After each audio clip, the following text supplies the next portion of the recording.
quite windy here. It's tied down well, though.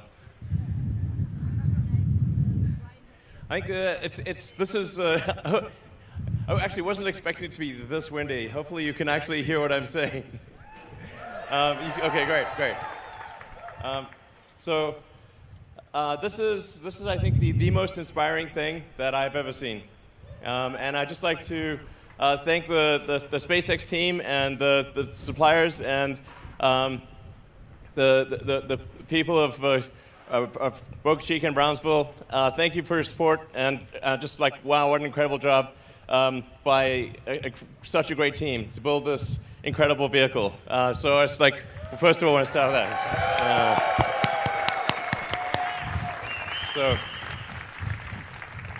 I'm just so proud to work with such a great team, and it's really ripping here, by the way. If you're watching this online, it is really windy. So the point of this presentation and this event is really there are two elements to it. One is to inspire the public, get people excited about our future in space, and get people fired up about the future. There are so many things to worry about, so many things to be concerned about. There are many troubles in the world, of course, and these are important, and we need to solve them. But we also need things that make us excited to be alive, that make us glad to wake up in the morning, and be fired up about the future, and think, yeah, the future is going to be great. And this space exploration is one of those things. And becoming a spacefaring civilization, being out there among the stars, this is one of the things that I know makes me glad to be alive. I think it makes many people glad to be alive. It's one of the best things. And there's really, we're faced with a choice. Which future do you want? Do you want the future where we become a spacefaring civilization and are in many worlds and are out there among the stars, or one where we are forever confined to Earth? And I say it is the first. And I hope you agree with me. Yeah. So what the question? The critical breakthrough that's needed for us to become a spacefaring civilization is to make space travel like air travel.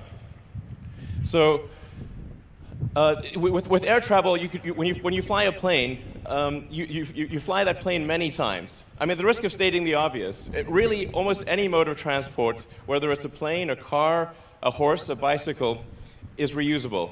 You use that mode of transport many times. And if you had to get a new plane every time you flew somewhere, and even have two planes for a return journey, very few people could afford to fly. Or if you could use a car only once, very few people could afford to drive a car. So the critical breakthrough that's necessary is a rapidly reusable orbital rocket. This is basically the holy grail of space. And the fundamental thing that's required. And it is a very hard thing to do. It's only barely possible with the physics of Earth. I mean, if Earth's gravity was a little heavier, it would be impossible. And if Earth's gravity was a little lighter, it would be quite easy. So we're really right on the cusp of what is physically possible. So in order to create a rapidly reusable rocket and fully reusable orbital rocket, you have to have engines that have incredibly high specific impulse, that essentially are extremely efficient.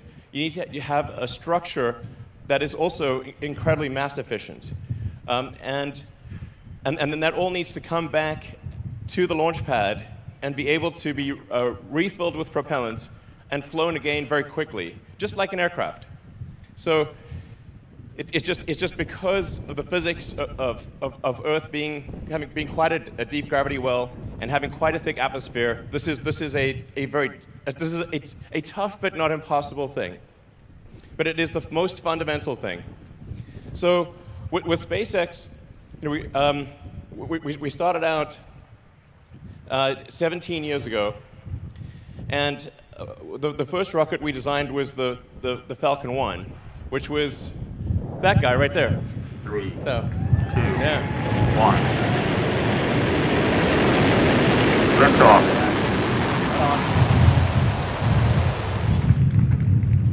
Stage separation. Separation confirmed.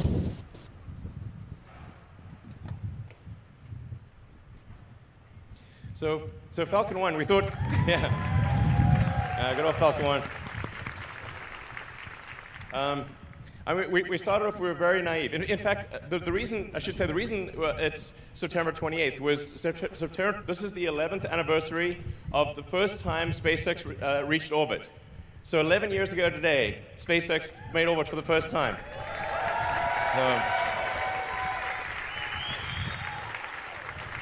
And it was actually our fourth launch. And if that launch had not succeeded, SpaceX, that would have been the end of SpaceX. That was all, I'd run out of money. There were no more investors, and that would have been it. So if that fourth launch had not succeeded, that would have been curtains. But fortunately, fate smiled on us that day, and we made it to orbit. And I have great respect for anyone who makes it to orbit. That was a hard thing. And then we were very naive, obviously very naive on many levels back then, because we did actually try to recover the first stage. So the first stage had a parachute on it, and we thought, okay, we'll just pop the parachute when it comes back into the atmosphere, and then it'll land somewhere in the ocean. We'll go fish it out of the ocean with a boat. This does not work. So, and I actually remember getting mad at the parachute supplier. Like, yeah, your parachute didn't work. I'm like, no, it wasn't their fault. When the rocket comes in from space, it's coming in, that first stage is coming in like, Mach 10 to 12, and it hits the atmosphere like it's a concrete wall, and boom. So you actually have to orient the rocket carefully. You have to have aerodynamic surfaces. You have to do an entry burn to slow it down.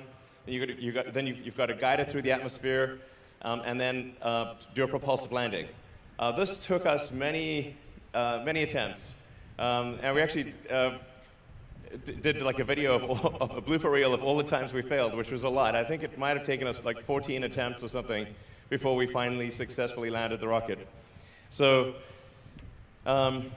So if we go on to the next slide, we can take a look at, this is Grasshopper. That's actually Falcon 9. It's hard to tell the scale, but that's a Falcon 9 size booster with one engine and big legs with giant shock absorbers, because we didn't know what the heck we were doing. Now amazingly, Grasshopper had zero crashes. Grasshopper is still alive.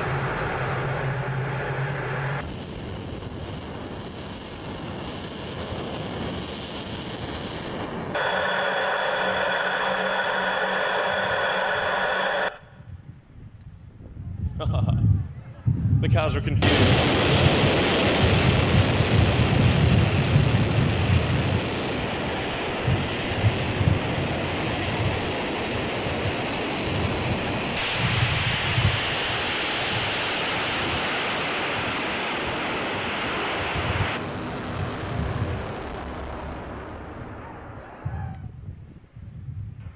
Yeah. So they have Falcon 1. What you saw there was a Falcon 9 size vehicle, and then what's really kind of hard to grasp at a visceral level is that this giant ship will do the same thing that Grasshopper did.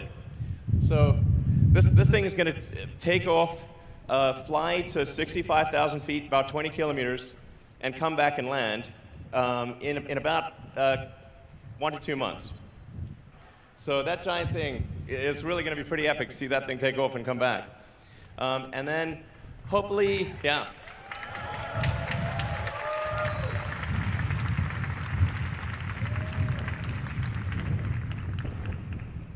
Yeah, it's wild.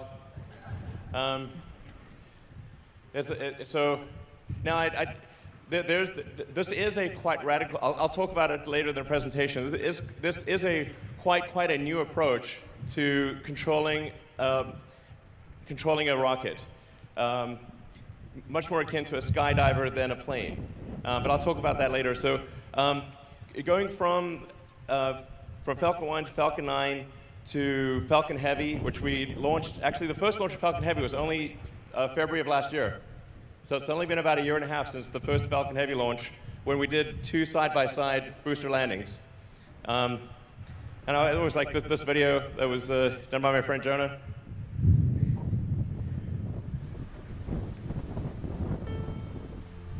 It's a god-awful small affair to the girl with the mousy hair, but her mummy is yelling no, and her daddy has told her to go, but her friend is nowhere to be seen. Now she walks through her sunken dream to the seat with the clearest view, and she's hooked to the silver screen. But the film is a sad thing for she's lived it 10 times or more. She could spit in the eyes of fools as they ask her to focus on sailors fighting in the dance hall. Oh man, look at those cavemen go. It's the freakiest show. Take a look at the low man beating up the wrong guy. Oh man, wonder if you'll ever know who's in the best-selling show. Is there life on Mars?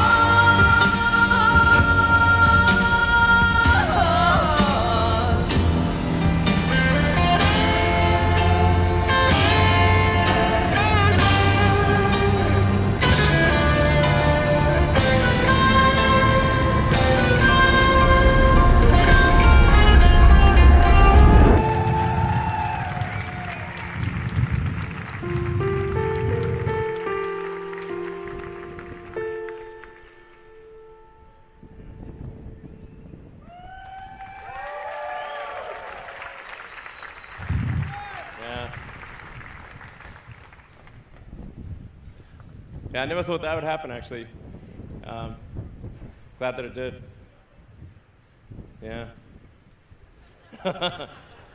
Yeah, it's funny, like the you know, some people wonder, like, why do we have the Roadster with the astronaut, you know, Starman? And it was actually just came from a discussion of my friend Jonas. I was at his kitchen, and I was like, you know, normally when they do a rocket launch, they launch a rocket concrete, but that doesn't sound very inspiring. So, what do you think the most sort of fun thing is that we could launch? And he was like, well, why don't you just launch a Tesla? And that's a great idea. And then another friend of mine, she said, why don't you put a tiny Tesla on the dashboard? So we put a tiny Tesla on the dashboard with a tiny Starman in the tiny Tesla. This is just to confuse the aliens in the future. They were like, what the heck is this? So, yeah, you know, just want something to capture the imagination, get people excited about space. So let's see, Starship. So this is, well, you can really see it right there, obviously. There's the picture, more rendering. It's about 50 meters, so, you know, sort of 165 feet or so. Yeah, so the ship, I think, actually, I noticed we have an error in our ship dry mass here. My apologies.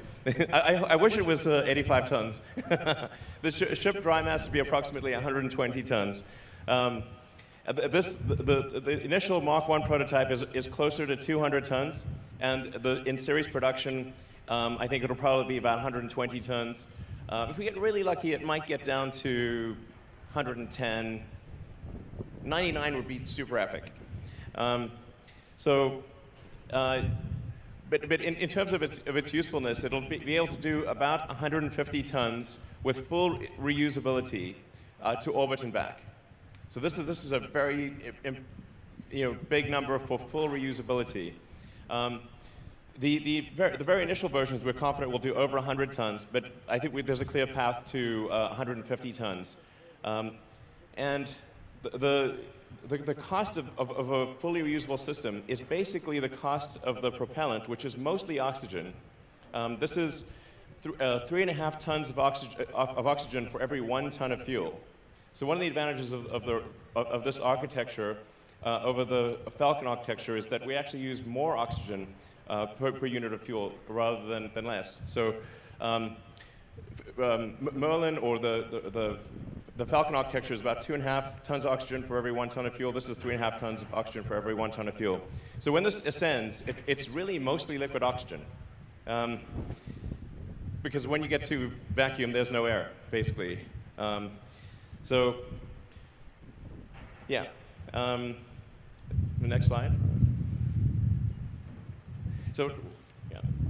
So earlier I was talking about how Starship enters and how it's controlled. It's quite different from anything else. It's really falling, and so we're doing a controlled fall. So with a rocket, you're actually trying to brake, as opposed to you're trying to create drag instead of lift. It's really the opposite of an aircraft. You want the most amount of drag that you can produce. And you want some lift, especially when you're in the upper atmosphere, mostly so that you can control the maximum heating rate. You want enough lift to keep yourself high in the low density portion of the atmosphere, so you can burn off velocity, and then so you want, but then basically it goes like, if this is the Earth, it goes at about a 60 degree. My hand is the rocket. It's going at about 60 degrees. So when in orbit, you're actually going at around 25 times the speed of sound, horizontal to the ground. So this is a very important concept that is counterintuitive to our normal daily life. Being in orbit, being in 0G, is not about altitude. It's about velocity. How fast are you going horizontally? This doesn't. So when something's in orbit, it's zooming around the Earth so fast that the outward radial acceleration, is equal to the inward acceleration of gravity, and then you have zero gravity. This is why you actually have zero gravity. The space station, people often think the space station is stationary, but it's actually going around the world at 25 times the speed of sound, or about 17,000 miles an hour. It always looks stationary in the pictures. And since there's no air, you don't have to have an aerodynamic structure.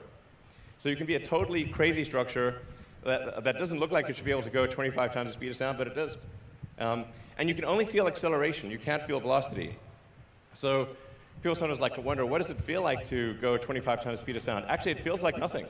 Only accelerating to there feels like something. So Starship is coming in. If this platform is the Earth, it's coming in at hypersonic velocity like this, sort of at around a 60-degree angle. So it comes like this, and then starts falling, and then just falls like a skydiver, and it's just controlling itself, and then it turns and lands like that. So that's incredibly elaborate explanation. And then you can get a sense for it. This is much better. There you go. See? Same thing. Look better with the hand? Okay. But it'll look totally nuts to see that thing land. Yeah. That'd be crazy. Wow. Cool. So let's see. Talking about the Raptor engine. So the ship will have a total of 6 engines, 3 of the sea level variety of Raptor, and those are actually on the rocket right now. So we have the 3 sea level. In fact, that's a picture of just inside that skirt. That's what it looks like. So we've got the 3 sea level Raptor engines, and they gimbal, which means that the whole engine moves. So the way a rocket steers is by moving the entire engine. So whereas an aircraft engine is static, and you move by moving like the control surfaces, like the ailerons and rudder and elevator and flaps, the rocket, when the engines are powered, you move the entire engine to steer it. But so the Starship will have 3 sea level engines that move up to about 15 degrees angle, and 3 vacuum engines that are optimized for efficiency that will be that will not move. So they will be just fixed in place. And that allows us to have the biggest bell nozzle for the vacuum Raptor engines. Aspirationally, the target is a 380-second ISP for the vacuum engine. This is a very, in sort of space geek terms, this is like really a great number. And even for the steel engines to get over a 350-second ISP is also really great. So, oh, actually, yeah, sorry. I'm looking at the slide view and you're not. So that's what I meant by it looks like that on the inside. Sorry, go back one slide. That's the inside of the Starship right now. So that's what it looks like in the base. All right, and then heat shield. So we've gone through various iterations of heat shield. There's a lot of ways to skin the cat here. Ultimately, we decided to have heat shield hexagonal tiles, ceramic tiles that are basically like a tiny glass vermicelli at a microstructure level. So very, very light, but very crack resistant, essentially glass tiles.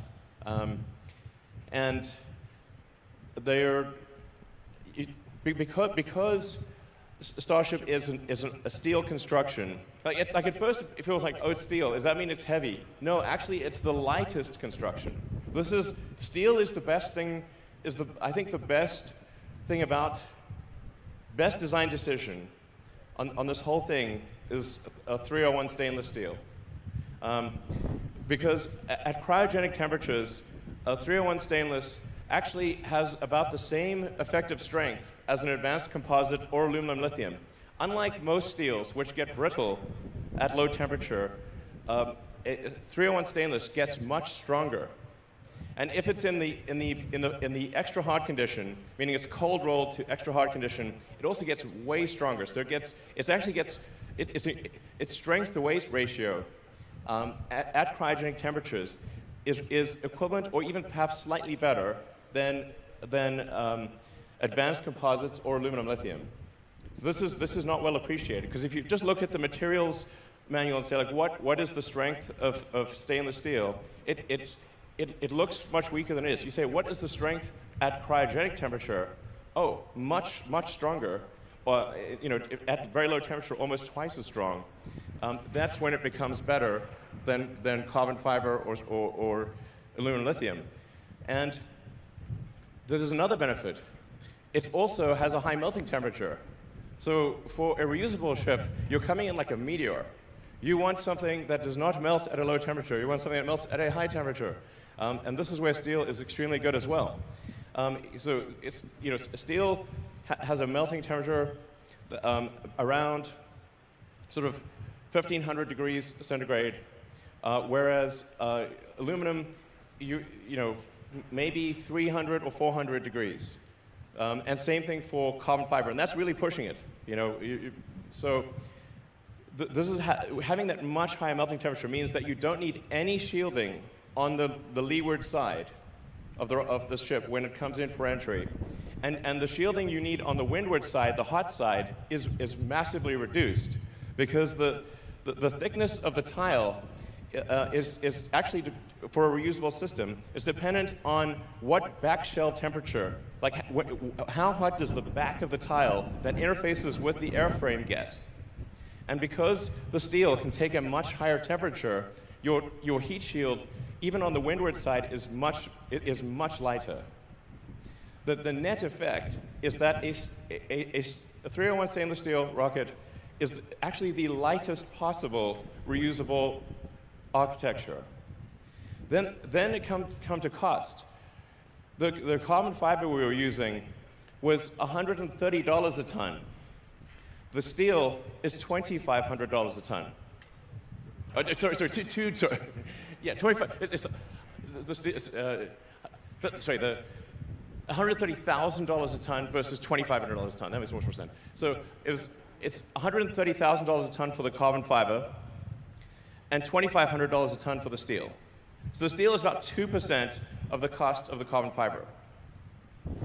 So it's a good thing we changed from carbon fiber to steel, by far. It was, and it's very easy to weld stainless steel. The evidence being that we welded it outdoors without a factory. So, yeah.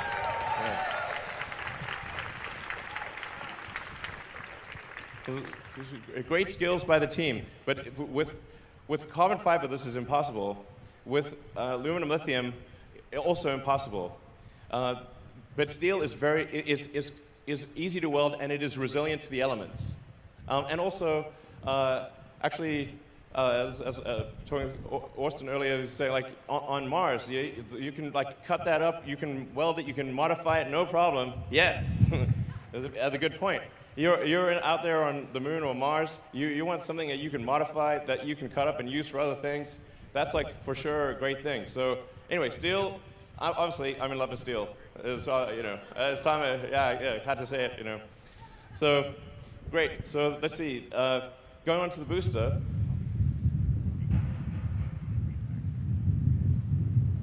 So the booster is designed to take up to 37 Raptor engines. I'm not sure if we'll go that high, but you can really, have 31. I think like the minimum number you'd want is, maybe around 24. But the booster is designed to be able to take multiple engines out. So you can actually add or subtract engines as you'd like. You basically just need a lot of force pushing up. Over time, I think you probably want around a 7,500 ton force rocket, which is about twice the thrust of a Saturn V, a little more than twice the thrust, and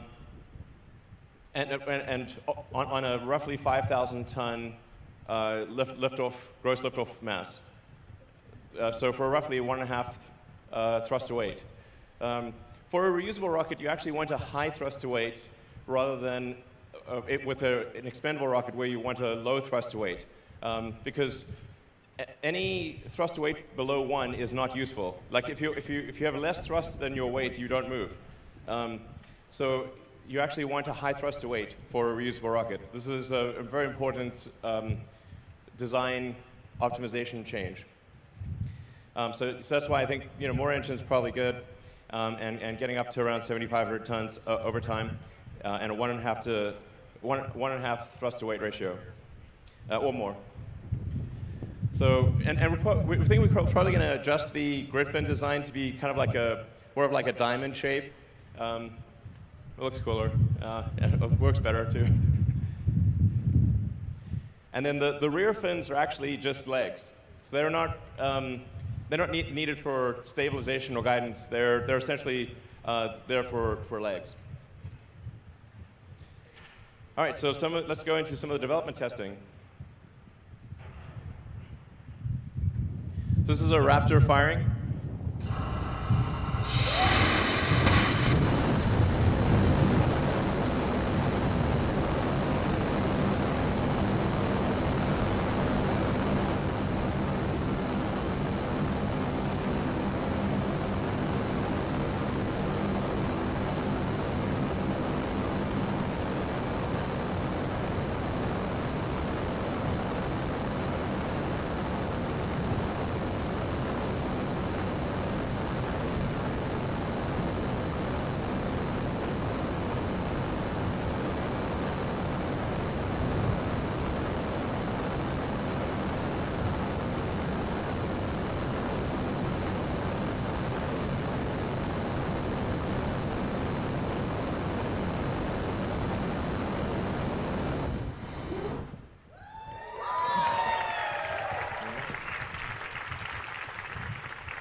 All right, and then obviously we had a Raptor fire on the Starhopper.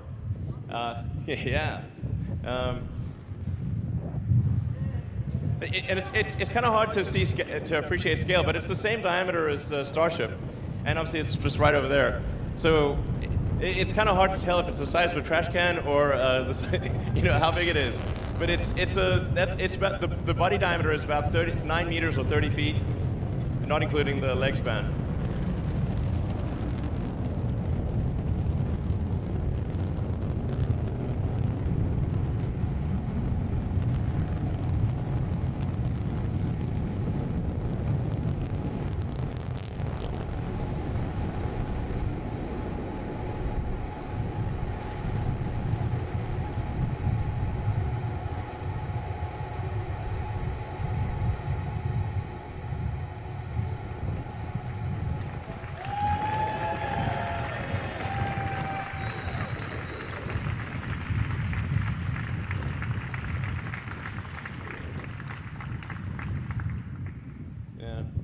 So this gives you a sense of size. So the little pixels there, little pixels are a human. And then there's the Hopper next to it, the Millennium Falcon for comparison. Then Starship, which is what you see before you. And then that's what it will look like with the full stack, which is almost 2.5 times as tall as this vehicle.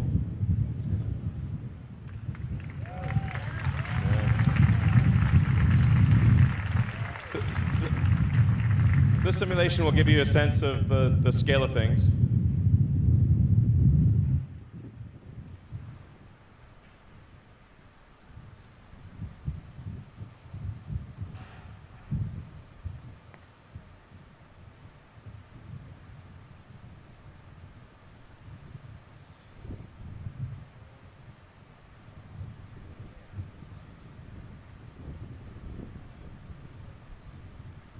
It slightly reminds me of the scene from Spaceballs.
Orbital refueling.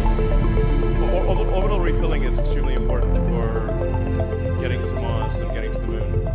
Or establishing a city, establish a city or on the Moon or Mars. This is a vital step.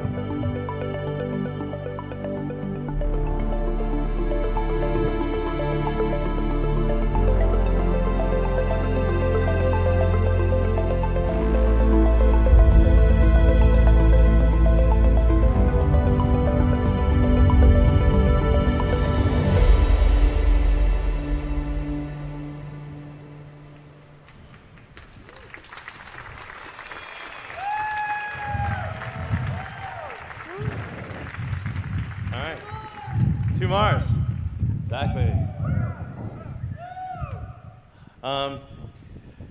So there, a rapidly reusable orbital launcher or rocket is, it says a rapidly reusable rocket is required for alliteration. For getting a breakthrough in cost of access to space, that you don't throw the rockets away every flight. But another key step is refilling on orbit, so that the Starship can get to orbit with, let's say, 150 tons of payload for the Moon or Mars or beyond, and then it can get tankered to fill up its propellant tanks, and so that it can depart from low Earth orbit with 1,200 tons of propellant. This is a very big thing, so that your delta velocity is enough to transport literally 150 tons to the surface of the Moon or Mars. With full reusability and orbital refilling, which is essentially, the orbital refilling is actually a simplified version of what SpaceX does in docking with the space station. So it's actually harder to dock with the space station than it is to do orbital refilling. But in practicing in docking with the space station, SpaceX has also learned how to rendezvous and dock in orbit in a complex environment. So this is one of the other critical pieces of the puzzle needed to establish a base on the moon and Mars, a city ultimately. And yeah, so those are the critical ingredients. So we think it would be very exciting to have a base on the moon, even if it's just a science base. That, you know, we have, for example, we have a base at Antarctica. Many countries have bases in Antarctica for science research, and this would be an incredible area of research. So whether or not people want to live on the moon, there's definitely a lot of science to be done. I think it's close as well. So that would be quite exciting to do. And then, of course, we can go to other places in the solar system, like Saturn. But the critical thing that we need to focus on, I think, is the fastest path to a self-sustaining city on Mars. This is the fundamental thing.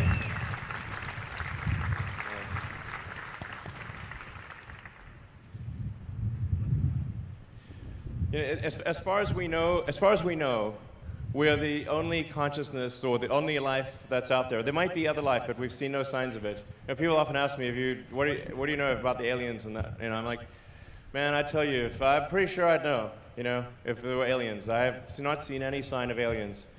So they're like, well, is the military hiding aliens in Area 51 or something? You know, that's a popular meme. Well, let me tell you, the fastest way to increase defense funding would be to bring out, like, hey, we found an alien. People are like, more money for defense, definitely. This is guaranteed. That would be like on display in 2 seconds. So, the reality is, as far as we know, this is the only place, at least in this part of the galaxy or in the Milky Way, where there is consciousness. And it's taken a long time for us to get to this point. You know, according to the geological records, Earth's been around for about 4.5 billion years, although it was mostly molten magma for about 500 million years. So, but still, several billion years with at least bacterial life and multicellular life for several 100 million years. But here's the interesting part, like the sun is gradually getting hotter and bigger. And over time, even in the absence of global warming, man-made stuff, the sun will expand and it will overheat the Earth. My guess is probably, this is on human timescales, this is a long time, but there's only, you know, several 100 million years left. That's all we got, okay, several 100 million years. But thought of from an evolutionary standpoint, basically, if it took an extra 10% longer for conscious life to evolve on Earth, it wouldn't evolve at all, because it would have been incinerated by the sun. So what I'm saying is that it appears that consciousness is a very rare and precious thing, and we should take whatever steps we can to preserve the light of consciousness. And the window has been open. Only now, after 4.5 billion years, is that window open. That's a long time to wait, and it might not stay open for long.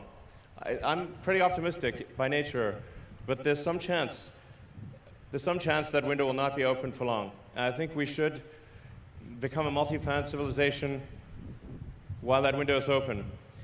And if we do, I think the probable outcome for Earth is even better, because then, you know, Mars could help Earth one day.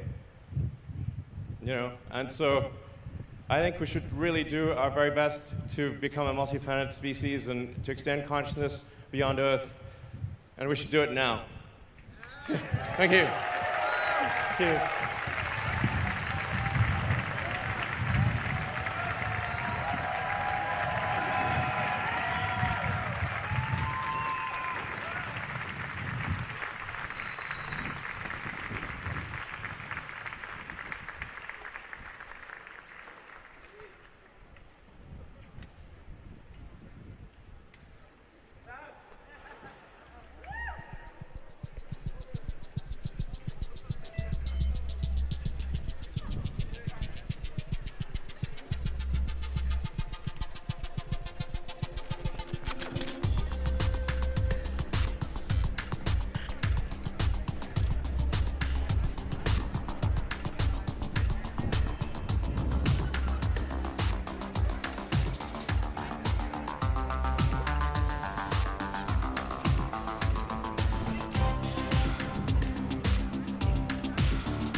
ladies and gentlemen, we'll be commencing a Q&A session in just 5 minutes, so please hang out and hang tight.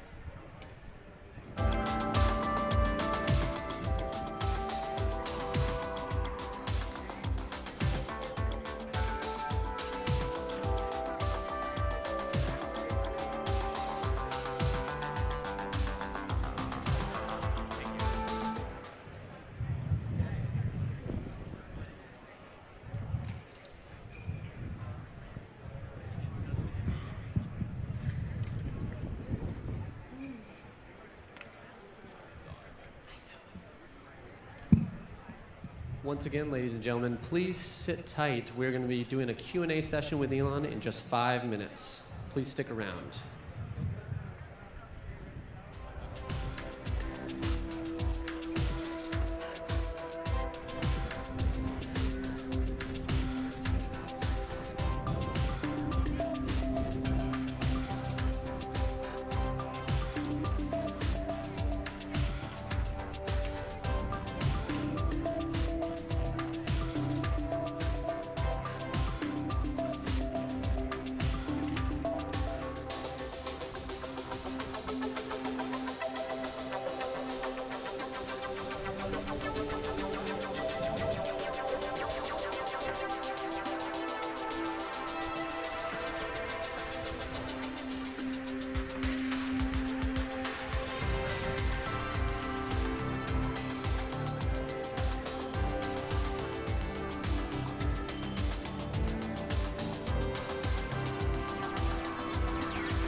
Oh yeah. Any questions? So, yeah. Hi, Elon. Irene Klotz with Aviation Week. Can you hear me? Yep. Thank you for the overview. Can you tell us a little bit more details about the flight test program for this and the Mark II? Actually, can we just turn the music off? I can't quite hear because there's music playing. Oh, excellent. No, I'm sorry. Could you probably just say that again? Yes, thank you.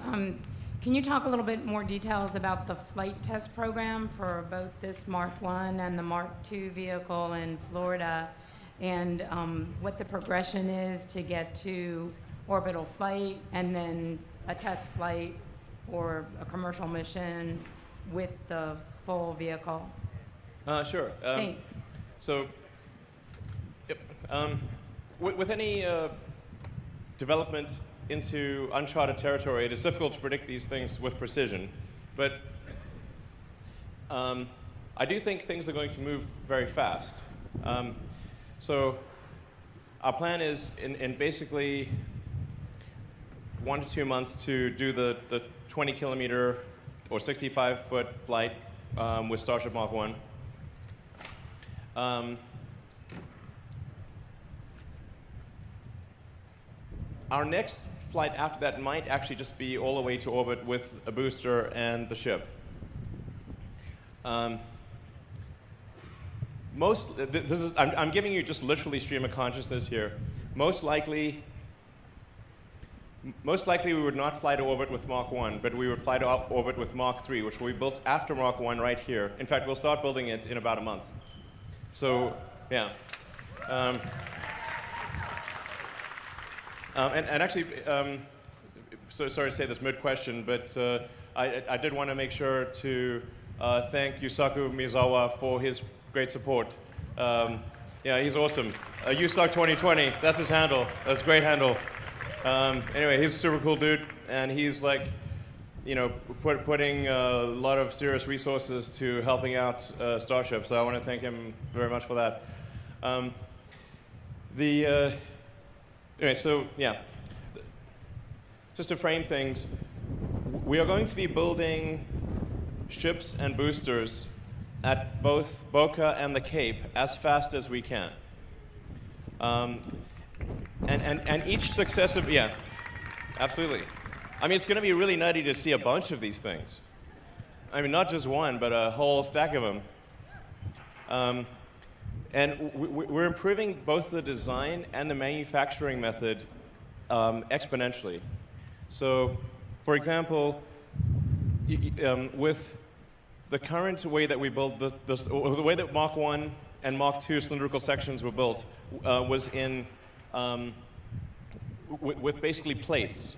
So a series of plates to create each cylinder section. With Mark III and beyond, we will literally take the coil of steel from the mill, unspool it, change the curvature to a 9-meter diameter, and do a single seam weld. And it would also be thinner, which makes it lighter and cheaper.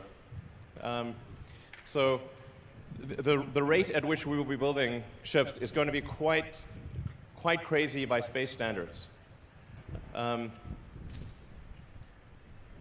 think we'll probably have Mark II built within a couple of months or less, and Mark III maybe 3 months, that type of thing. Mark IV, 4 months, maybe 5 months. And we would seek to go to orbit with probably Mark IV or Mark V. So we would, I mean, this is going to sound totally nuts, but I think we want to try to reach orbit in less than 6 months. I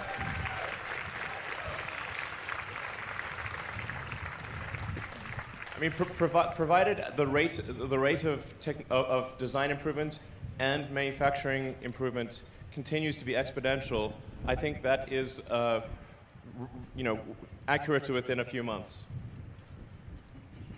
Yeah. Hi, Elon. My name is Steve Clark. I'm with the Brownsville Herald. Back in September 2014 at the groundbreaking, you said that the first crewed interplanetary mission could possibly leave Yes. Can you hear me? Could possibly leave from Boca Chica. Do you think that's still the case? Yes, it is. I think definitely possible that the first crewed mission on Starship could leave from Boca. We actually are internally competing the Cape and Boca.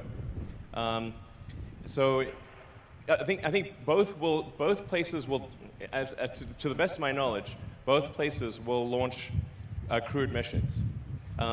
So I think it is extremely likely that we will launch crewed missions from Boca, and there is at least a 50% chance that it is the first mission. Yeah. Thank you very much. Hey Elon, Tim Dodd, the Everyday Astronaut. Hey, How are you? How's it going? Good. Yeah, Good. You have great questions online. Thanks. You have Yeah. great answers. Yeah, you're welcome. So that belly flop to tail down maneuver, I Yeah. mean, that's something to see. Is that first one, this one right here, 20 kilometers, is it going to come in that hot and do that flip that fast Yeah. right here, or is it going to be out on the drone ship? Like, that's No, crazy. it's basically right where Hopper took off. Yeah. That's basically where it's going to take off. Very close to where it's just right over there. So yeah, that maneuver that you saw, it will execute now. When we get to, I think maybe Mark 3, certainly Mark 4, I think probably that will be a good time to transition to hot gas thrusters from cold gas thrusters. So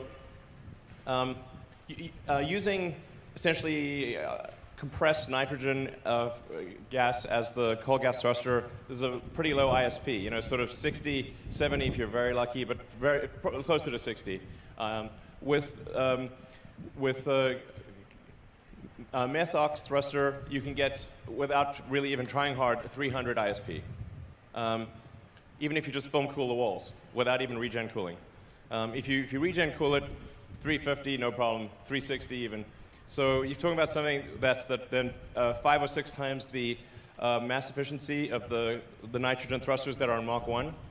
And if you have thrusters of that efficiency, then we don't need to use the Raptors to correct the horizontal velocity. Because right now it's actually, when the Raptors fire, the Raptors kick it over, but they actually accelerate the vehicle in the wrong direction.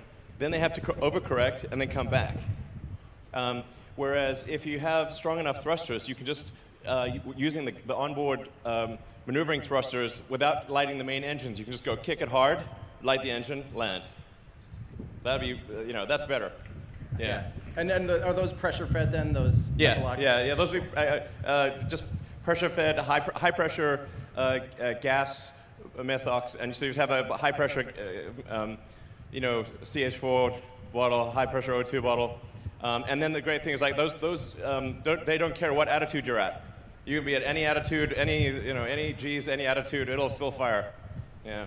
Awesome. Yeah. Thank you. Yeah. Hi, Elon. I'm Tim Fernholz from Quartz. Thanks so much for taking the time. You're welcome. 2 questions, if I may. One, just technical, following up on the presentation. To do useful stuff in orbit, you're going to need the booster as well as the Starship, right? Yes. Starship cannot get to Earth orbit without the booster. But anywhere except Earth, pretty much. Well, not counting Venus. But like the Mars or the Moon, the ship, provided you have a propellant plant on Mars or Moon, the ship can easily get a single stage from the surface of the Moon all the way to the surface of Earth without a booster. So that shows you how deep, like Earth has a deep gravity well and a thick atmosphere. But definitely cannot, if we really went crazy light, you could probably do single stage to orbit non-reusable with the ship. But that would be pointless. Elon, I just wanted to ask, NASA Administrator Jim Bridenstine had a tweet last night about this presentation. He's concerned, I guess, about enthusiasm for SpaceX's various programs. I'm just curious if you have any comment or response to that. Yeah, for sure, from a SpaceX resource standpoint, our resources are overwhelmingly on Falcon and Dragon. That is to be clear. It was really quite a small percentage of SpaceX that did Starship, you know. Less than 5% of the company, basically. The really hard part that requires a lot of resources is optimizing something past the initial prototype phase and bringing it into volume production. So to be clear, like the vast majority of our resources are on Dragon and Falcon, especially Crew Dragon. Thank you. Yeah. Hey, Elon. Chris Gebhardt with NASA Spaceflight. How do you guys envision keeping the methane and oxygen inside the tanks from boiling off in any significant quantity during a multi-month interplanetary trip to Mars? And on a more Earth-grounded question, what's your contamination mitigation strategy since these things are being built outside in the elements and not in a factory? Well, these are pretty far in the distance questions. These questions are relevant, but in the future years. Keeping the landing propellant cold on the way to Mars is a lot easier than it may seem, because you can essentially vacuum, just like you'd keep cryogenic propellant stored on Earth for long periods of time. You vacuum jacket it. We would essentially have header tanks that are bigger than these header tanks and vent them to vacuum. So you would just basically have a tank inside a tank with multi-layer insulation, and this way you can keep things cryogenic for months, no problem. It requires very little energy to, you don't even really need to worry about boil-off. You could apply some energy to cryo-cool it, but you don't really need to, you'd have a tiny amount of boil-off. You know, in vacuum, things are kind of weird. They're not like on Earth because you have no convective cooling, really, in zero G. So you actually have, the sun side of your rocket is very hot, and the not sun side of your rocket is at 3 degrees Kelvin. So it's super cold. So you just like keep your cold stuff on the cold side and the hot stuff on the hot side, and this is not a problem to manage.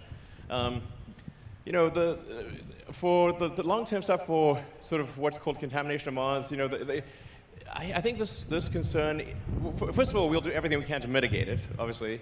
But at the end of the day, if you're going to send people to Mars, that's a pretty big contaminant, you know. But I really don't think that some Earth-based bacterium is going to be able to migrate much through Mars. The thing that makes Mars very difficult is that it is both cold and has high ultraviolet. So if it was either cold or ultraviolet, you could evolve to deal with it. But the cold slows down the metabolic processes, and then the ultraviolet shreds the DNA. So you're cold and shredded. This is very difficult for things to exist on the surface of Mars, and that's why we have not found any traces of life on the surface of Mars to date. If there is any life, it'll be very deep underground, and I think very resilient. Yeah. Cool. Thank you. All right.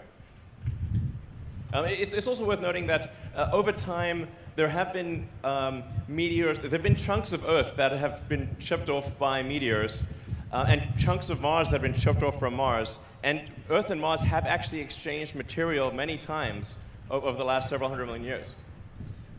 Hey, Elon, it's Chris Davenport from the Washington Post. Hey. Curious about your vision for this area. I mean, when you drive by and you see this, it's surreal. This is surreal. Yeah, but I know your vision isn't maybe like a government launch site, like a Cape Canaveral. But what does this look like a private, operational, commercial spaceport?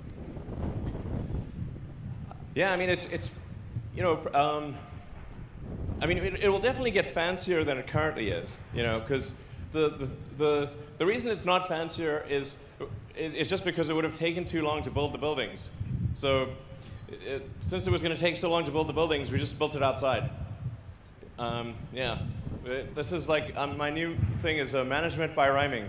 If the schedule's long, it's wrong, and if it's tight, it's right. Yeah. It works. SR-71, you know, fastest plane in history ever. You know, it's also the coolest plane ever. You know, it had no anti-missile defenses except one: accelerate.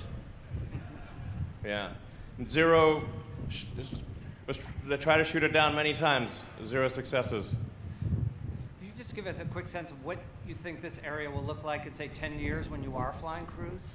Oh, I think it'll be like a lot more buildings and a lot more stuff. Like way more stuff than is currently here. As you can tell, the wind is really quite vigorous. Like one of the things that I think will be quite important to have locally is propellant production. So trucking massive, thousands of tons of liquid oxygen to the site doesn't make a ton of sense. We should really produce the liquid oxygen here. And by the way, we have gaseous oxygen in the atmosphere, so we basically just need electricity. I forgot to mention, one of the things over time is, like for the propellant production on Mars will be completely renewable because we will use solar panels, pull the CO2 out of the atmosphere. Mars has a primarily CO2 atmosphere. Get the H2O, the water, from the ice. Mars has a massive amount of ice. You combine H2O and CO2, and you get CH4 and O2. There's a very long understood process of run-it-over ruthenium catalyst. This is a Sabatier process to create CH4 and O2 out of CO2 and H2O. And that same system that we developed for Mars will long-term be used on Earth. So long-term, this is like, long-term we will produce the propellant for the rockets using solar power. And pull the CO2 from Earth's atmosphere, use water, combine that to create CH4 and O2 on Earth. And so the long-term outcome will be quite sustainable and renewable for Earth and Mars. Jeff Faust of Space News. You spent a lot of time this summer working with the FAA getting approval to do a single Starhopper flight to 150 meters. Now you're talking about flying a much bigger vehicle to much higher altitudes and ultimately flying to orbit. Where are you in the FAA in terms of getting approval for that? And will those flight opportunities be able to coexist with, say, the local residents around here? Yeah, I mean, I'd say the FAA Administrator for Space has been excellent to work with. Very forward-leaning. Really, I would just like to say thanks to the FAA for their support, actually. I mean, really, there's, minimal delays related to regulatory activity, and they've been really very reasonable, and so, the support's very much appreciated. So, I think the FAA asks, good questions and wants to make sure things are safe, as do we. And so we're going to make sure that the risk to the public is extremely, vanishingly small, almost nothing, basically. It's the same sort of thing that we deal with on Falcon 9 and Dragon, and has gone very well, for the 17 years that SpaceX has been around. So I feel pretty optimistic about things. I don't see any fundamental obstacles. We are working with the residents of Boca Chica Village because we think over time it's going to be quite disruptive to living in Boca Chica Village because it'll end up needing to get cleared for safety a lot of times. So I'd say probably not very. There would be just not very comforting to the Boca Chica Village. I think the actual danger to Boca Chica Village is low, but it's not tiny. So therefore, we want super tiny risk. So, probably over time, better to buy out the villages, and we've made an offer to that effect. Yeah.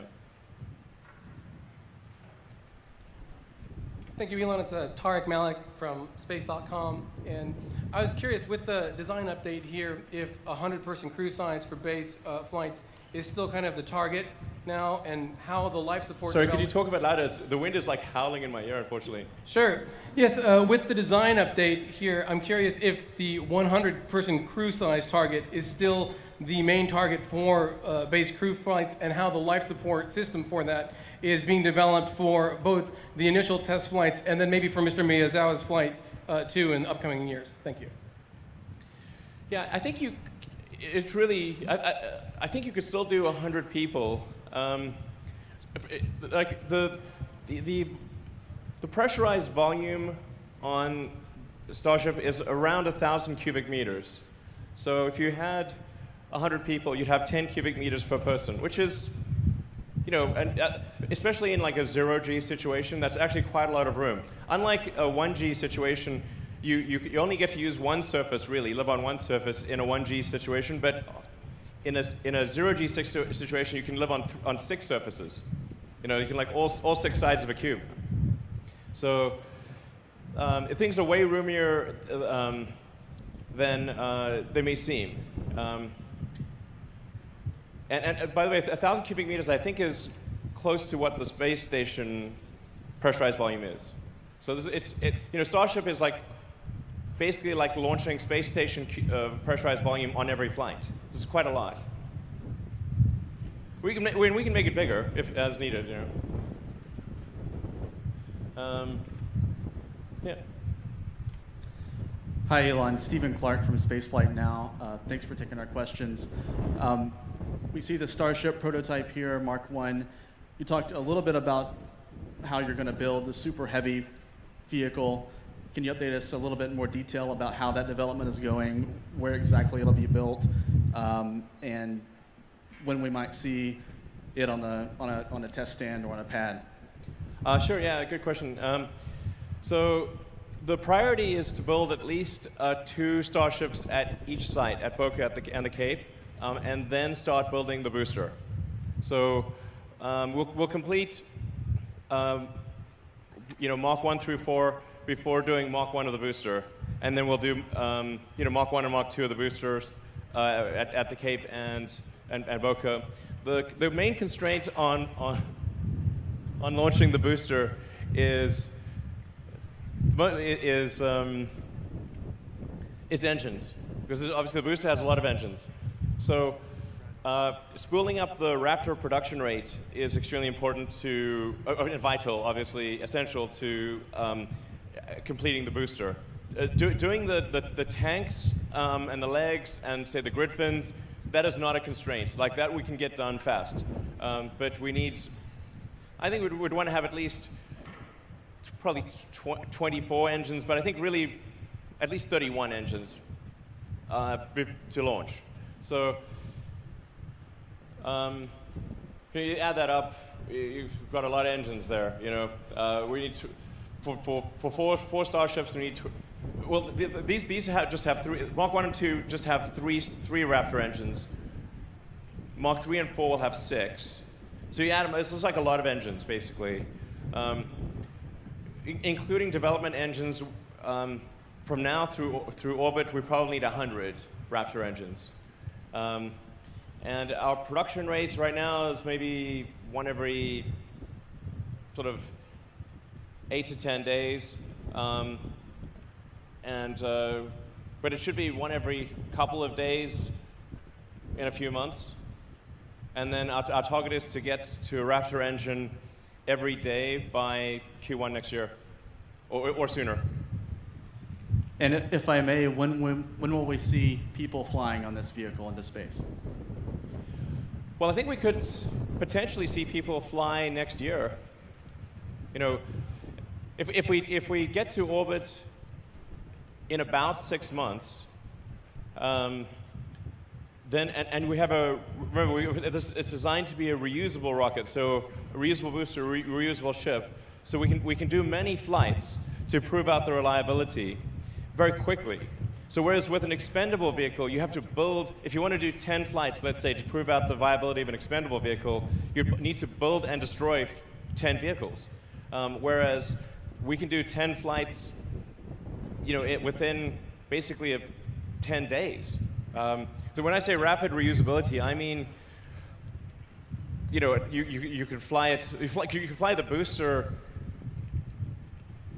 20 times a day. You fly the ship 3 or 4 times a day. That's what I mean by reusability. And the only reason the ship it takes more time than that, it's more time than the booster, is that you need a couple of you need 3 or 4 orbits to synchronize for the ship so that it is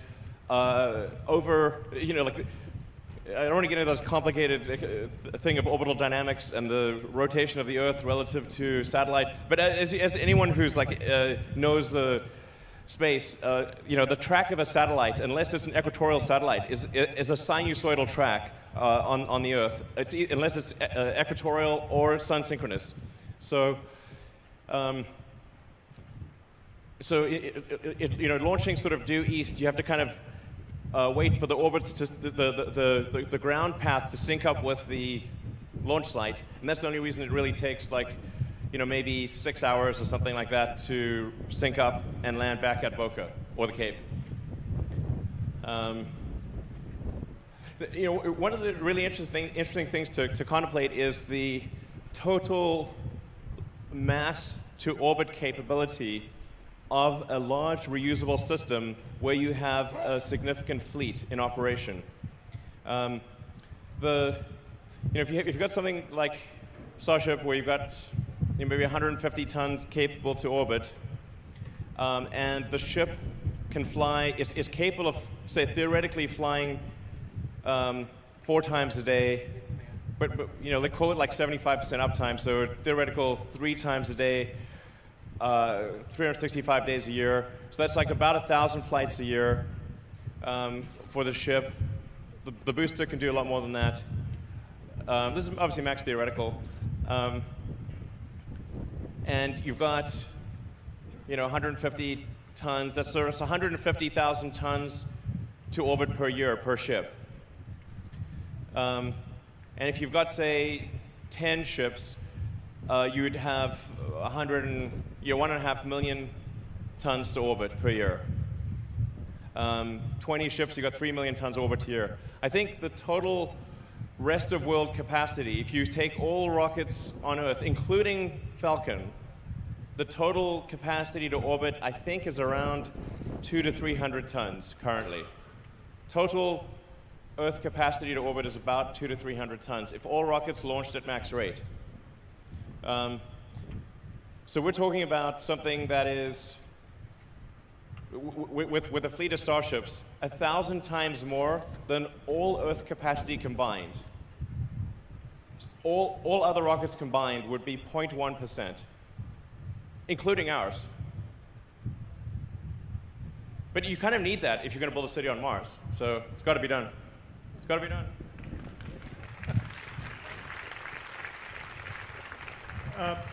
Elon, hi, it's Bill Harwood with CBS News. I just wanted to follow up on an earlier question about life support systems, because that's not trivial, and obviously you're building a very sophisticated piece of hardware. Are you thinking about closed loop regenerative systems? Are you thinking about developing these in-house, or are you looking at designs that already exist on space station, for example? And what are you shooting for initially? I know you're not going to be launching 100 people on your first flight, but what sort of a crew complement can we expect on those initial test flights, and how sophisticated does that life support system need to be? Thanks. Yeah, I think for sure you'd want to have a regenerative life support system. So that just means you're recycling everything. You know, that's for sure important if you're on a several months journey to Mars and then you know on the surface for 18 months. Regenerative is a kind of a necessity. So I don't think it's actually super hard to do that. Relative to the spacecraft itself, the life support system is pretty straightforward. Yeah, you just got to yeah, it's pretty straightforward. You got to take out the water vapor and the CO2, convert that back to O2. It's not super hard. The early flights of Starship would not have any people on board. It would just be in automatic mode. It would only be later flights that would have people on board. So I think like even the first flights to Mars, we would send at least a couple of ships, have them just land automatically before sending people. Yeah. Take about 2 more questions. Hi, Elon. Eric Berger with Ars Technica. I would just argue the X-15 was the coolest plane of all time. And my question, I guess, is, you know, we're not really used to seeing hardware built in less than a year.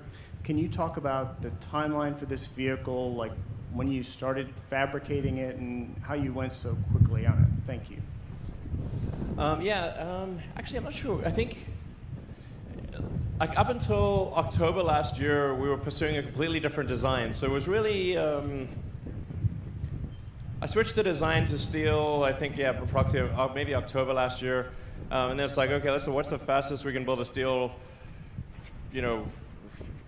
ship in Texas? And then I think we built it in about 4 months or something, maybe 5 months. And then the ship, I think I'm not sure exactly when we started building it, but maybe about 4 months ago that we started building the ship, maybe 5. So it's been 4 or 5 months since we started building the ship from nothing, I think. Yeah, something like that. And how did you go so fast? Well, I have this mantra called if the schedule's long, it's wrong. If it's tight, it's right. Yeah. And just basically just go recursive improvement on schedule. And say with feedback loop, did this make it go faster? Okay, if it didn't, we're going to need to fix it. If the design takes a long time to build, it's the wrong design. This is the fundamental thing. Over and over, it's like the tendency is to complicate things. And I have another thing, which is like the best part is no part. The best process is no process. It weighs nothing, costs nothing, can't go wrong. So, as obvious as that sounds, the best part is no part. Like the thing I'm most impressed with when I have the design meetings at SpaceX is what did you undesign? Undesigning is the best thing. Just delete it. That's the best thing. Yeah. Hey Elon, Robin here from supercluster.com. My question is about potential fund synergy between SpaceX and your other projects. 1, is there a concept for a Tesla Mars rover? 2, are you going to be launching? Yeah, is there a concept already? Well, actually, the Teslas will work on Mars. If you can you can just drive them pretty much, because electric cars don't need oxygen; they don't need air. So you can just drive them around, no problem. Are you going to bring a boring machine to the moon or Mars? I think that would be a good idea. Me too. Yeah, because you could just make as much room as you want underground, and you protect it from radiation and everything, and you can probably use the materials for building, and you need to mine ice and dirt anyway, so why not? Totally. Thanks, Elon. And I don't believe you about the aliens. I hope I'm wrong. I mean, I hope they're well, if they are here, I hope they're nice. They haven't killed us yet, so they must be not that bad. All right, any other questions? Just one. Okay. Hi, Elon. I'm Martin Avignon from the SpaceX subreddit. We've crowdsourced a few questions. It sounds like I only have time for one, but oh well. I was wondering, could you elaborate on the number of engines that will be used for the boost back and entry burns on Starship, and what the dry landing weight of the Super Heavy will be? Oh yeah, so Starship wouldn't really. There's the 20-kilometer thing, which is mostly. It's going to have 3 engines, but you only really need either 2 of them to work at any given point in time. But the ship, when it's in orbital operation, will only need a tiny bit of impulse to deorbit. You need a very tiny, less than 5% of the mass of the vehicle is needed to deorbit. So you just really puff one of the engines, and the main thing is trying to get the control. How do you shut off the thrust really precisely, so that you don't over or undershoot your target. And then for the booster has 7 engines that gimbal, and then the rest, whether it's a total of 31 or 37, are fixed. The fixed engines would not be used for boost back. So only the center 7 would be used for boost back. And then I really want to try to avoid an entry burn, if at all possible, That would, because that would, no, you have to have a high, the system has to be capable of a very high Q entry in order to avoid an entry burn. But I think we might be able to make the booster buff enough that it, it doesn't need an entry burn, hopefully. So then it just needs a landing burn. Thank you. Yeah. All right, great. Thanks, everyone. Thanks for coming. Hope you enjoyed it. All right.